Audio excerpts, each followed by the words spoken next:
how they were made, the process. So, I guess, oddly enough, when they first started, I didn't make any sketches. I just kind of, well, this was a big decision maker. I didn't have enough money to buy metal.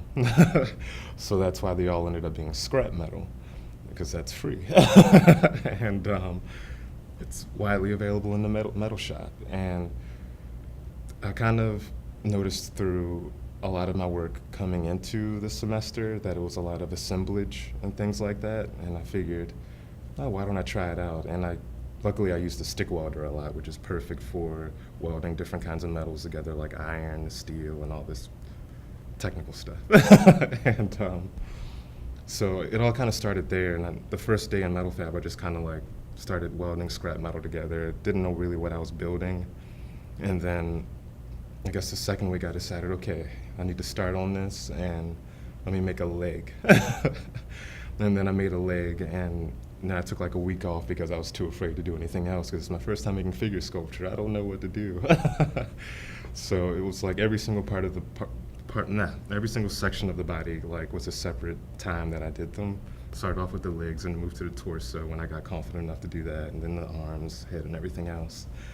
And in between that, I would start other figures at the same time. So it was kind of this weird thing where I would start one thing, stop working on it, start another thing, stop working on it, and then I continue on the first piece, and then just kind of like snowballed effect through all of them. And at one point, closer to the end, they were all around me, and I was working on all of them at the same time, and which was kind of interesting. And being able to work on sculptures life size, I found out like they kind of get their own personality, or at least to me they do. Like I found myself kind of talking to them as I would move them around, like, oh man, you gained some weight the past couple of days, like.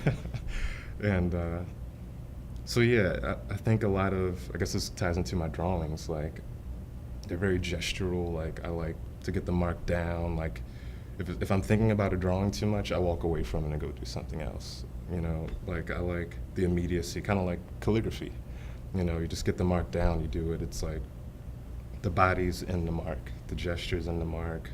There's a lot of movement, and I tried to get that into my sculptures, where there's a lot of line and a lot of patterns and a lot of mark. Like that's the great thing about the stick welder is that it's just like point and shoot, point and shoot, point and shoot. You can get things done quickly, you can cut things with it, and so having that welder definitely helped. And I guess the process really just comes down to me wanting to be a very gestural, quick, fast mark making person. So I think it all kind of ties in.